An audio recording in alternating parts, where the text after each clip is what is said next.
one other suggestion is try not to give away the subito piano.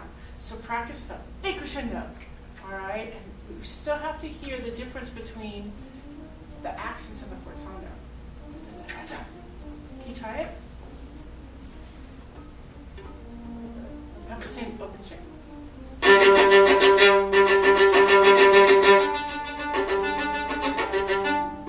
Excellent. Okay, good. As written.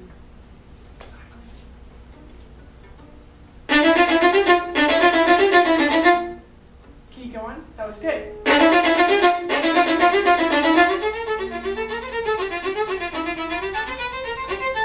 Excellent. Okay, good. You're going to have to experiment with your bow, but sometimes I wonder if the piano stroke might need to be a little higher. It looks a little awkward. Just try, how about starting on the piano, on the up bow piano, and just experiment with your bow to see what gives the most clarity in the spiccato. Yeah. So it brings me to my other point. I think you can use the part of the bow, even in this, to help create the character that you need to in this excerpt. Does it make sense?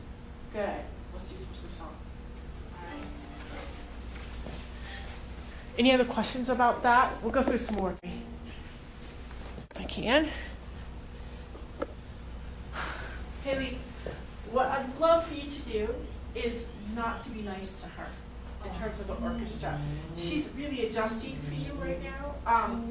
And unless you play with the Cleveland Orchestra, that's probably, and even so, I'm not sure it's going to be realistic for you to change the tempos when she's studying the eighth note also when she's got underneath you. All right, so now, of course, there's give and take in this piece, but I think you have to be careful of when you choose that give and take in order not to interfere with what they're doing. Okay, so don't be nice. You're a nice person, don't be nice. All right, good. I want to do a couple different things. You know how we've been working with this piece in terms of showing the virtuosic side of the articulation versus the more lyrical sort of Kodak tearjerker moments? I want to take the different sections and kind of define that a little bit more. All right? So, first, let's start at the beginning. Okay, now, in this case, I think you may have started a little too fast. Is that correct? At the beginning? But what if your orchestra does that? That could happen. So what are you going to need to do when you come in at the beginning to establish a more sort of melancholy type of a flavor? Yeah, but yes, okay, maybe. What are you going to do in terms of if your orchestra's taking a tempo that's a little faster than you want? You've got a conductor standing next to you, and you need it to slow down a little bit. And you need to tell them. What do you have to do with your body? You need to cue. You need to get the conductor's eye, or you need to lean to her and tell her what you want a little bit more. Okay? So let's try it. Just start at the tempo, if you can remember, that you started in. And Anastasia, I would like you to communicate with her what you want a little bit more.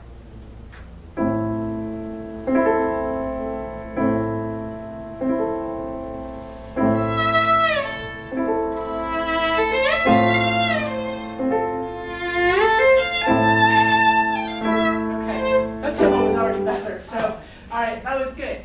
Started a little too fast. Make her lead you once, all right?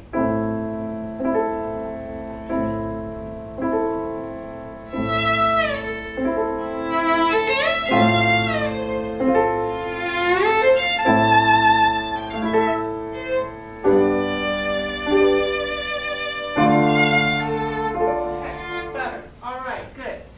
Would you mind playing just the opening ones for her?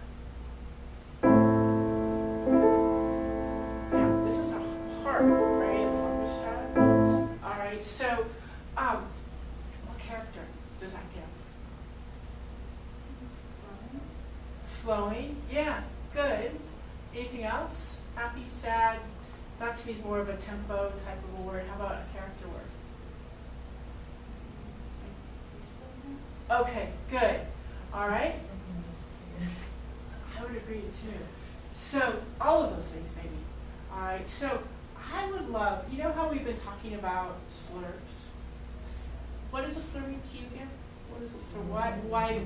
I know we learn about slurs from the very beginning of our playing careers, but what is the purpose of a slur?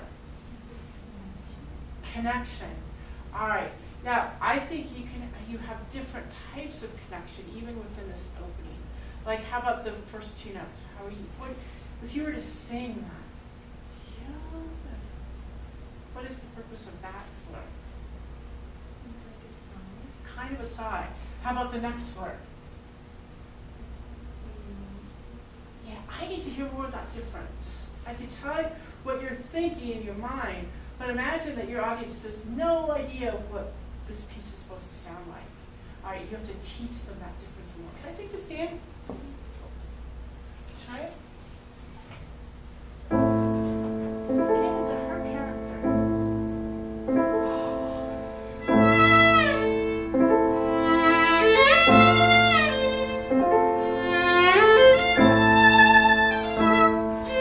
All right, that was beautiful.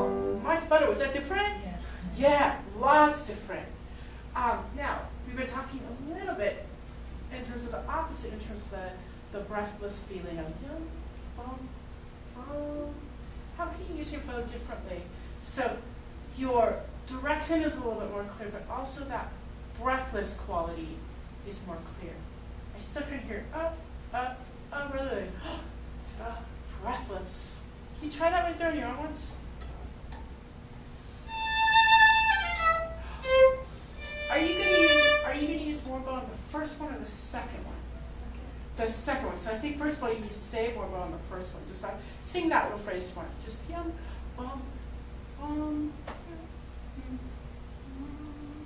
Good. Can it have more of a dash dot on it? Sing it again. Nice. Can you play it and sing it once at the same time?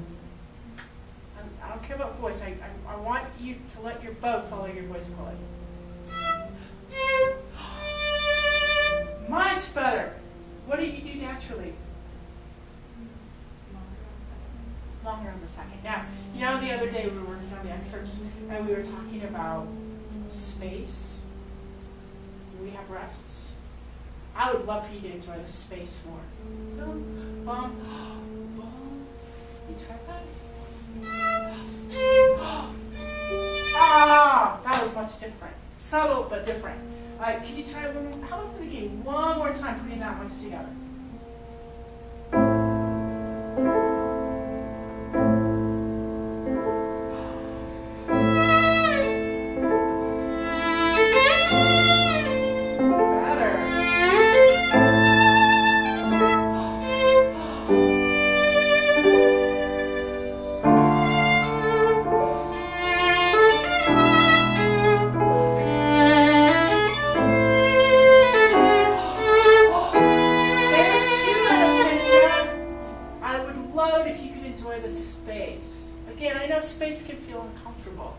But I think if you breathe in that space, it'll give you just the perfect character. Deep, bomb, and more breath on the second rest. Can you try it? That was great. Much better. I want to hear that every time, by the way. That was much better. Can you try that? How about we could start, around 7 or so?